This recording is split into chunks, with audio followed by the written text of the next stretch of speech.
Hello, everybody, and thank you for tuning in to the Liberty Report. With us today, we have Daniel McAdams, our co-host. Daniel, good to see you this morning. Good morning, Dr. Paul. How are you? Doing well. Ready for a new week? I am ready for a new week, yeah. New week, same old stories. Yeah, I was playing hooky for a while. Well, they're not. The stories aren't exactly the same, but in some ways they really are. It's about big government and the blundering that they get involved in. Yeah. And what is becoming characteristic of whether we talk economics or foreign policy are the lies they tell. Yeah, over and over. Have you ever been warned that you have to be careful to listen when the politicians speak? But I think we caught somebody nobody ever believed. I think my son knew he was lying all along, but more people are starting to realize that. You know, the interesting thing, and we probably would mention this as we go along, but the people who have discovered what we had warned about, and Iran had warned about, all of a sudden they're sort of backing away. Yeah. They're trying to save their skin, you know. So anyway, we're going to be talking about Fauci. He's been revealed. Boy, you know, when it's serious, when the Congress calls you and says, you get over here, yeah, we're going to ask you a question. Of course, that's been going on, and I think there have been some people that have revealed what was going on, but a lot of people didn't pay any attention because the machinery, the globalists that had this machinery of what they wanted to teach everybody a lesson was so strong, and there was penalties if you didn't go along with it, and you could be canceled, lose your job, and all that stuff we talked about. But right now, it looks like we should say maybe we can work on something, that there's something positive about this. Maybe the truth is coming out. At least there's a lot more people thinking about what really happened with COVID than ever before. So this should continue. So we're ready to talk about Fauci before the House Committee, the revolution of what went on, and it's not good. It's not representative of a republic for sure. It's a representative of a dictatorship. Yeah. And unfortunately, to me, it represents a moral age of lying is good for the pocketbook. Yeah. And there's the other thing that's more characteristic than ever before is there's never any shame or any guilt. Do you think Fauci's going to get up and have a tear and apologize for what he did? No, you cut off my allowance, guys. Yeah. So that's what we're up to today to get started. And Fauci is before the House panel today, a House panel on the response to 9/11. And you're right, Senator Paul has been dogged on this. I mean, to be honest, I felt so traumatized. We've talked about Fauci over those couple of years so often. I felt traumatized. I almost wish that he would stop talking about it because it reminded me of it. But thankfully, again, he's been proven right. And we got a couple of clips on that later. But as he is on the hot seat right now, as we speak, over the weekend, the House Republicans released some transcripts of when he was meeting with them in private back in January. And there were some bombshells in those transcripts. Let's put the first one up first. Now, this is the Daily Mail's coverage of it. Revealed, Dr. Anthony Fauci confesses that he made up the COVID rules, including 6 feet social distance and masking kids. Now, let's go ahead. This is go to the next one. Bombshell testimony from Fauci reveals he made up the 6 foot social distance rule and other measures to, quote, protect Americans from COVID. Republicans put the transcript of their sit-down interview from January up just before this highly anticipated public testimony, which was in a smart move on their part. But let's cut Dr. Paul directly to the transcript of when he met with them in January, because I don't expect much, but this is astonishing. So here's a question. Do you recall when discussions regarding kind of the at least 6 foot threshold began? Fauci. The 6 foot in the school, 6 foot overall. 6 foot was applied at businesses. Fauci, yeah. Question, it was applied in schools, it was applied here. At least how the messaging was applied, that a 6 foot distancing was a social distance needed to be. Fauci, I don't recall. It just sort of appeared. I don't recall, like a discussion whether it should be 5 or 6 or whatever. Question, did you see any studies that supported the 6 feet? Fauci, I wasn't aware of any studies. That would in fact be a very difficult study to do. Had no idea. There was no science behind it. Go to the next one. Sorry, Dr. Paul, but this is the next clip, and this is about the mask. The question was, do you recall reviewing any studies or data supporting masking for children? Fauci, I might have, Mitch, but I don't recall specifically that I did. I might have. And then he said, the question, well, since there's been a lot of studies that have come out since the pandemic started, but specifically on this, there have been significant on the kinds of learning loss and speech and development issues that have been associated with young children wearing masks while they're growing up. They can't see their teacher or talk to them. They can't learn how to form words. Question, have you followed any of these studies? Fauci, no, but I believe that there are a lot of conflicting studies too, that are all those that say, yes, there's an impact, and there are those that say there's not. I still think that's up in the air. So that's a long way of him saying the two most important things about this, the distancing and the mask. He had seen no studies that informed him. Yeah, and I don't think he'll ever admit it. Yeah. They'll think up another lie to cover the past lie. But I wanted to bring up what he said at the time, because if you remember, now he's admitting I had no idea, I was just making it up.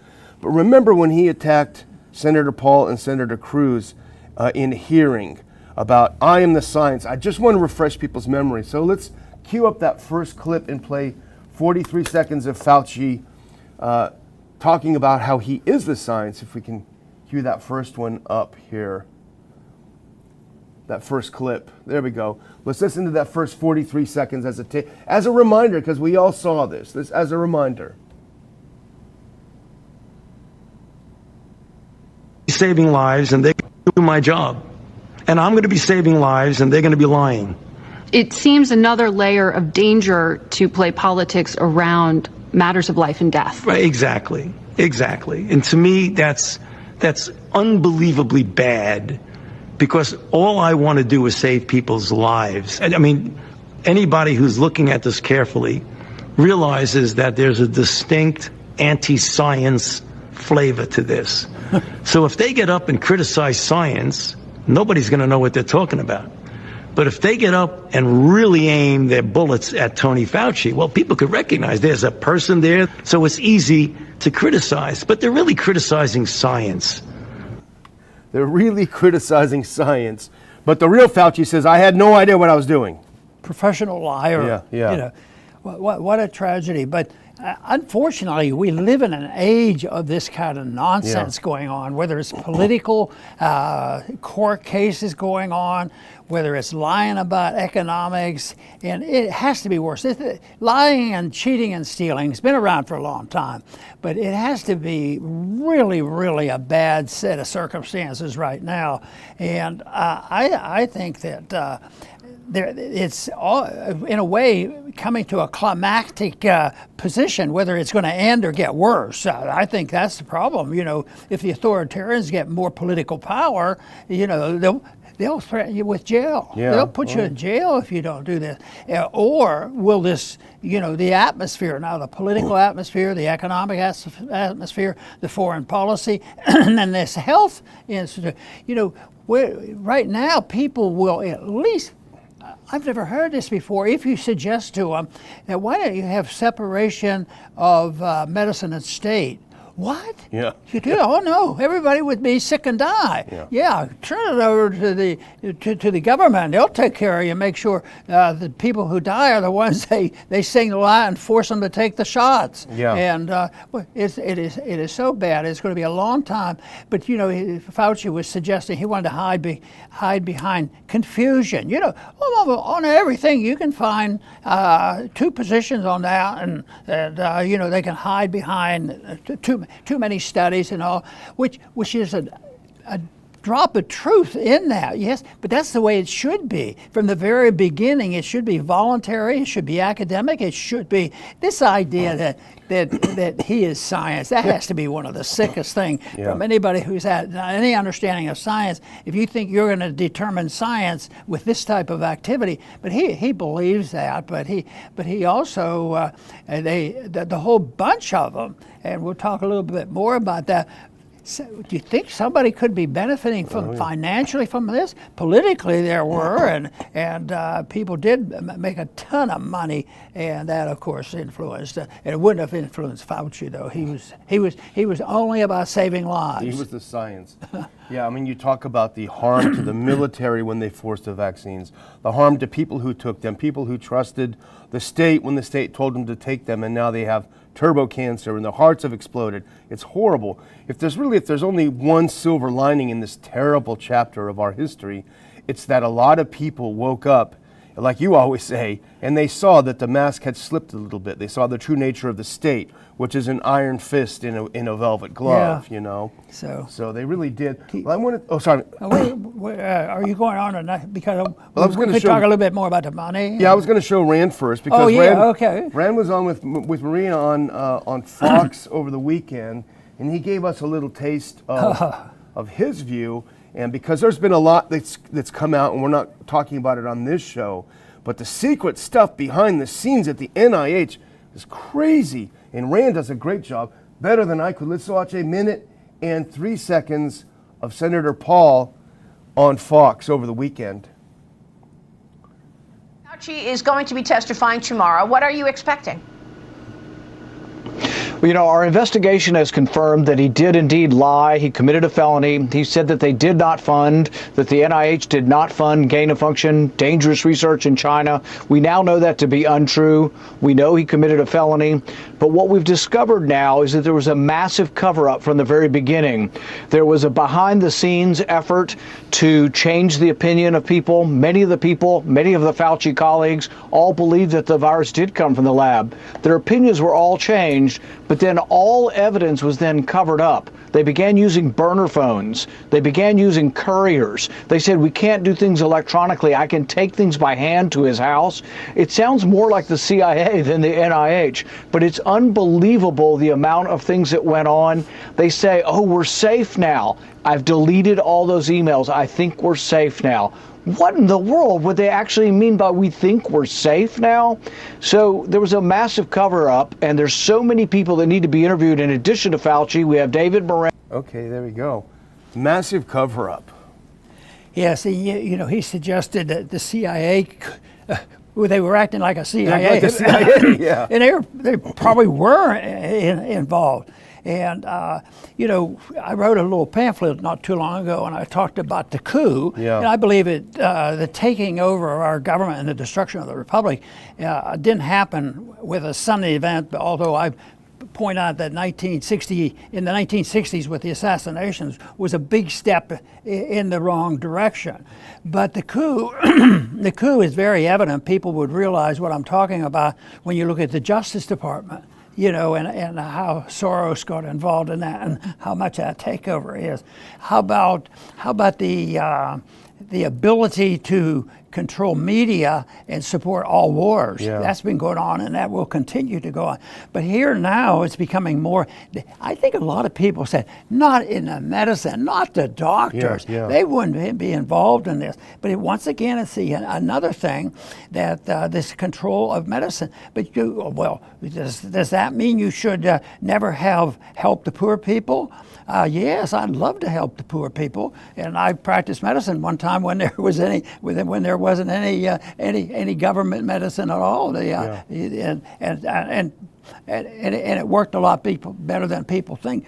So it's to me is sort of solidification more and more. And once again, we hope this conclusion here is what's the big picture here. I think this whole idea there could have been, you know, they're acting like the CIA, but that's been found out, you know, and of course that came out in the Kennedy assassination. Yeah. So yes, you would think that with the ability to give information out, that the truth should be revealed. But there's been a big problem, you know, since the information age came about, is they've learned to use it against us. You know, but But right now, I think it's still available as long as we have our program, and there are thousands of others who have programs like this. We can have an influence. Well, you mentioned the media. It's interesting because even that first clip we showed with the fawning interview of Fauci, how do you feel when people just want to politicize you doing the right thing? You know, that compare that to how we were treated at the time as the alternative media when we were questioning what they did. We were silenced. We were terrified of saying anything to get canceled.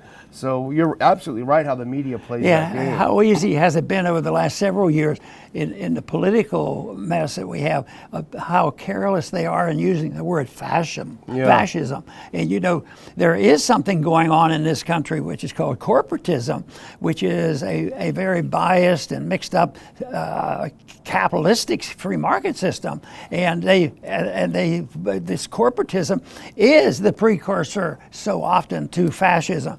But they've been able to use, anytime what we identify as, you know, our opponents, when they start harping on something, that means they are very guilty of it themselves, and they have to neutralize it by everybody concentrating on the people who are innocent, at least more innocent than they are. Yeah. Well, you alluded to money. We can't help talking about money. Put the next clip on. This is something from the New York Post that people are going to be shocked, Dr. Paul, to see. No, forward. There we go. This is the New York Post on June 2nd. NIH scientists made $710 million in royalties from drug makers, a fact they tried to hide. That might strike people as odd. Yeah, I wonder why they'd want to hide. Why wouldn't they say, look how successful and how brilliant we are? With that, if nothing else, if I was looking for the one thing to, and if you could trace a little bit of that through, it showed that I think Fauci got rich over this whole deal too. And people might get their attention about maybe there is something to this argument that we shouldn't have this incestuous relationship of the profession of medicine with government, and that has been a sad mixture. So I think that, and there was a long time medicine was developing, you know, before you had Medicare and Medicaid, and there's no proof that people are actually a lot better off when you think about, well, hopefully this is sort of a climactic end to the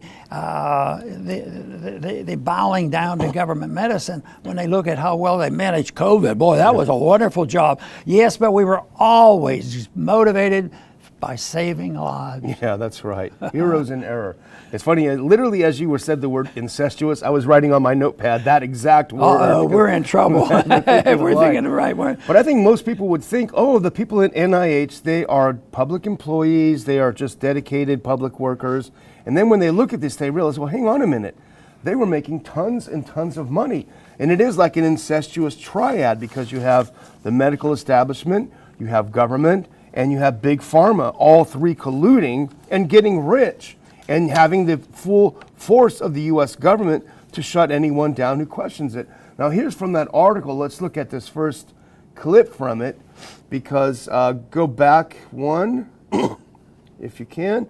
During the pandemic, the American people started to feel that big government was very cozy with big pharma. Now we know just how close they were. New data from the National Institutes of Health revealed the agency and its scientists collected $700 million in royalties during the pandemic from late 21 through 23.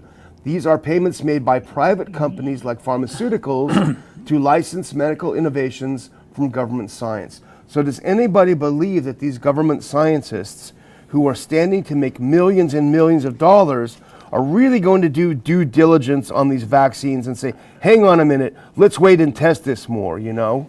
Yeah, I complain about the universities ushering in this age that we have here where they're able to control so much of our activity in the Justice Department. But the economy is affected also by the grants they give for other reasons too. And the one that I've been aware of for a long time is there's to really move up on the ladder to be a good economist in our universities, which are another arm of the government, or the government's the arm of the university or whatever, is the fact that they have people write papers, scholarly papers on the Federal Reserve, and they give hints and advice and this sort of thing, and they get paid for these articles. And guess what? It all comes out of the taxpayer's pocket. Yeah. And what is their main job? And it is to build the credibility of the Federal Reserve. When there's a slump, all the economists come together and explain why it is. Too much capitalism. Too much freedom of choices. So the government, I would say, the time for me first really starting to think about this, probably in college and wondering about government and relationship. I have every year, especially after I got to Washington, to realize that this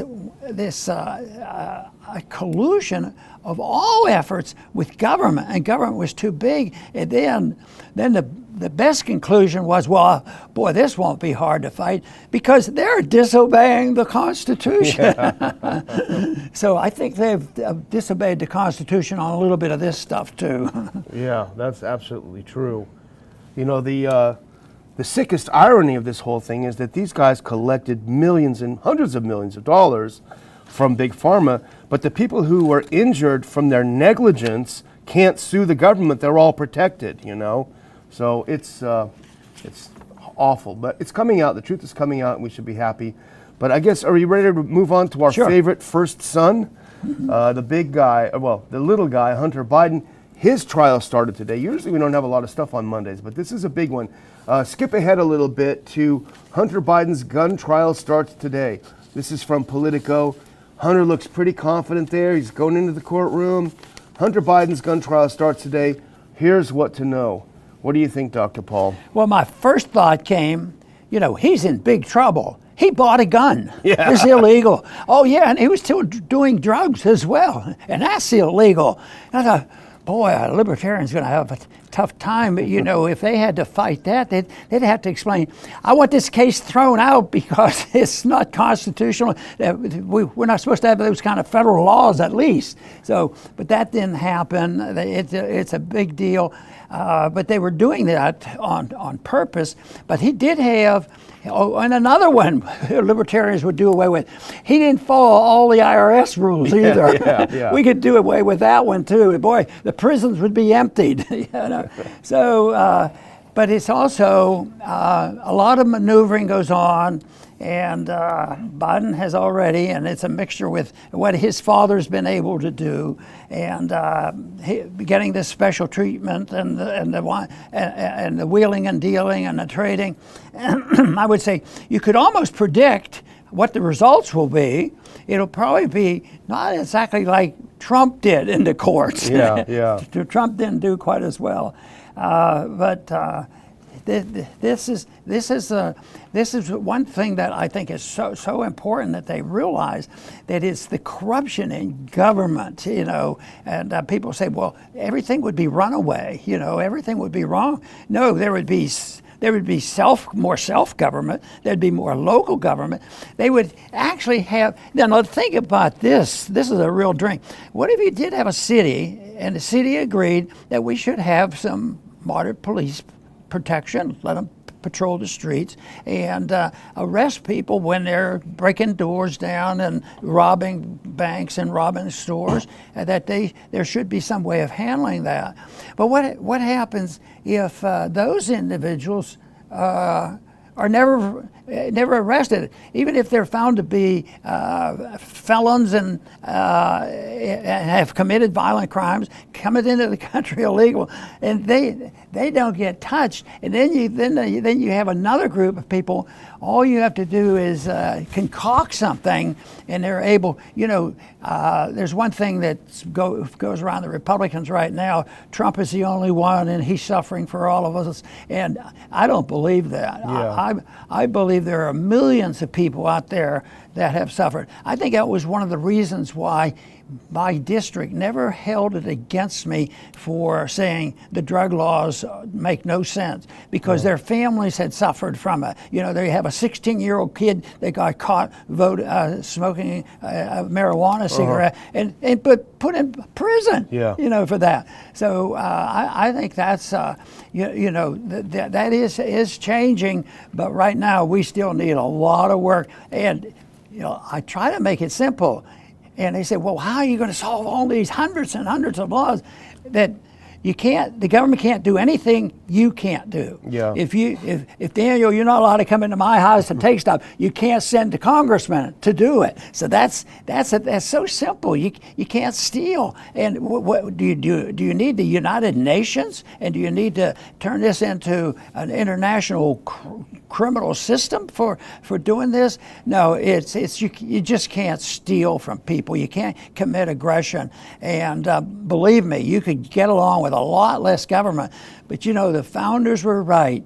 None of it works very well. Even the amount of freedom they gave us with the Constitution, there were quite a few of the founders said, yes, but it's going to take a moral people to maintain the amount of good things that we have given the country. And of course, I think that we're failing. We have failed in there. We're seeing the evidence of it, but there also seems to be a revival there of people interested in the changes, but we're overwhelmed. You mentioned, and we talked a little bit about the propaganda and the media and all. So there's the strength of what goes on is so big. It's not going to be so simple as to set an example. Oh, you people should be more moral. You know, it's but right now it's up for grabs. That's the way I see it. I think we look at the good things and encourage it, because it can be changed, and I happen to have a personal belief it only gets changed by ideas rather than waiting for the violent civil war to break out. Well, it is a little ironic to think of Hunter Biden as a libertarian hero, you know, because he strikes, I didn't mean that. I know, but I mean, he strikes all of us as a thoroughly despicable person. Some libertarians are like that too, but thoroughly despicable. But it really is an interesting and important point. Sometimes you have to defend people who are otherwise indefensible, you know. But you know what I just thought of is, but it also is built into the system of bipartisanship, because this gives the Republicans a chance, you know, to go after some people that a libertarian wouldn't be out there, you know, getting somebody for smoking marijuana. And they can fire up their base. Hey, we went after Hunter Biden. But the irony is, and this strikes me more as a limited hangout than anything, because they're letting it be known that, well, we're prosecuting Hunter Biden too. He's not above the law. When in fact, you know, here's the tip of the iceberg of the stuff he did with smoking and all this. And here's a huge corruption, Burisma, the Chinese, all of the 10% for the big guy, all this stuff that he did that really is bad. We're not going to talk about this because they hide behind it. Yeah, we already went after him. Leave him alone. And the media cooperates. Yeah, so absolutely. It's a big job. Absolutely.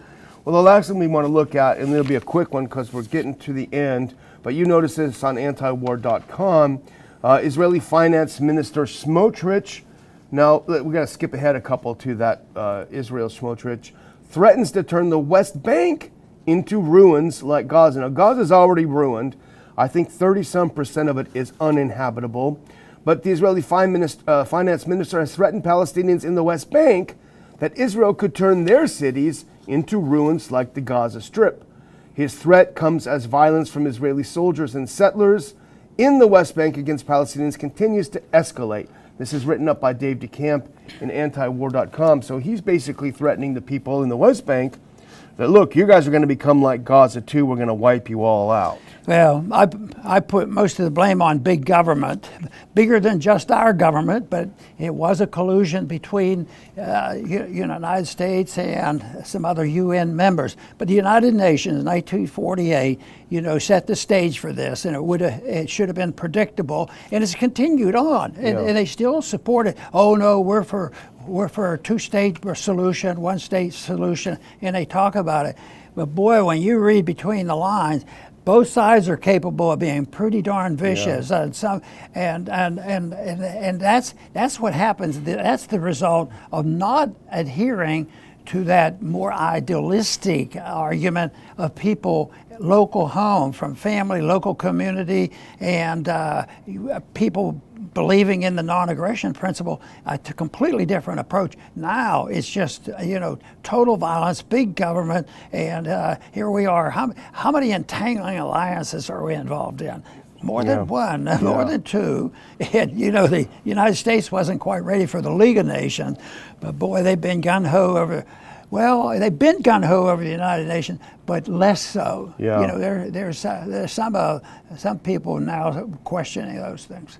It's just amazing how impotent the Biden administration is in the face of this. I mean, it's obvious the U.S. government supports everything the Israeli government is doing. We give them the money, we give them the weapons, and then they say, well, try not to kill as many civilians. And then the Israeli government says something as outrageous as this. Well, we're gonna take them all out. And the over the weekend, Biden said, I've gotten a peace plan by the Israelis, and I'm going to push Hamas to take it. Netanyahu said, we had nothing to do with that peace plan, and we reject it. He comes off as looking so impotent, so incompetent, so incapable of saying, okay, we're going to withhold our money then if you keep doing these things. Right. It's not that hard. So, Well, I'm going to close out with an announcement. I was away when I posted it, but I'm able to tell our valued viewers we do have a date, logo, and tickets available. Go to the very last clip if you can. This year, the theme is the Liberty Platform. And you can see, ironically, Dr. Paul, interestingly enough, I took this photo. I took this photo right out in front of RPI headquarters a week or so ago when we were trying to figure out, well, what should our theme look like visually? My wife and I were working on it. And I said, here's kind of a neat photo. Here's a beautiful flower coming up out of this ugly, nasty, hot concrete. And that's kind of, I think, what we're trying to do. We want to be this flower. So the Liberty Platform is going to focus on, well, the Democrats have a platform, the Republicans have a platform, the progressives have a platform, America First platform. What's the Liberty Platform? And that's what we're going to explore. We're going to have some great speakers again this year. There is a link already in the description to get your tickets. And as I do every time, Dr. Paul, for the most part, since we haven't announced speakers yet, we're kind of asking you to trust us. We're going to have great speakers, and we always come through, in my opinion. So we're giving a discount for people who do trust us, an early bird discount. So get your tickets right away, get them at a discount, and come join us on August 31st. Now, we call it the DC conference, but it's actually in Dulles, and it's very close to the airport. So you don't have to go into DC. You and I flew when we went into DC for the LP convention. It was very interesting, but getting into town was a nightmare. So we want to avoid that. It's a very nice hotel. It's a Hilton, but it's nowhere near DC. It's way out in Dulles, Virginia. So get those tickets. Look forward to seeing you in August. Over to you, Dr. Paul. very good. I want to finish by talking about the empire, which I talk about a lot. And that, of course, is, I believe, the United States has had an empire for a long time, but it's on the rocks. It's being challenged economically and in foreign policy. But we still are in charge. We have the biggest army. We are the richest country in the world. We build the weapons. We're in business. And we can still throw our weight around, but we're developing more enemies, whether it's by putting on sanctions or participating in bombing of various countries. But I saw something, we sort of understand how the system works. I mean, we have the money and we have the financial system. We have the weapons that we need to, that we can do this. But there was a little clip, and it was just one sentence that caught my attention, although it was nothing new information for me, but it just struck me as being, the epitome of what we believe. And the statement I read was, they were talking about the bombs we were dropping in or the bombs that, Israel was dropping in Israel and Gaza and the various places. But the statement was simply because people are complaining on both sides. They're saying, our money, but if somebody else is dropping the bomb, but it's our money and our bombs, this sort of thing. And And they use that a lot, and we use a lot. We pretend. It's starting to change in this attitude of war. That's why we better be careful, because we'll escalate it. And that is that we always said, well, we're going to give you these things, but you can't do A, B, C. Don't ever have any more settlements over here, and this sort of thing. We were going to give all the direction, but we're not going to put boots on the ground and pretend that we're one step removed from moral responsibility. But we continue to do this. But the statement said there was some bombing and some innocent people killed, and the statement says Biden gave permission to bomb, inside Russia. And yes, we know that thing happens, whether it's in Ukraine or in Israel or all these places. Yeah, they get permission from it, but it was just so blunt. Biden gives permission, to march on. That means, I would say, if I was arguing the case that we're in war, it's unconstitutional. We shouldn't be in war. And this whole thing that you can separate it, you can finance it, help them, send them aid of all sorts, send them weapons, send them technology, and all these things. Oh, we're not at war. We let them make their own decision. Well, no. Biden makes the decision. And in many ways, that's the way our foreign policy has operated for a long time. So you'd have to see the cessation of that type of an attitude if we think that we're winning the fight, about the support for, our government and the effect that we have on the whole world. And that our system of government is going to have to end. And right now, the evidence is clear that it's weakening, and we don't need another president, no matter Republican, Democrat, or whatever, saying, yes, we can do that, but we have to wean this off. So in the meantime, I'm going to give directions on how our money is going to be spent. I have a suggestion to solve all this problem. Let the people keep their money here at home. They would be wealthier, and there would be a greater chance for peace. I want to thank everybody for tuning in today to the Liberty Report. Please come back soon.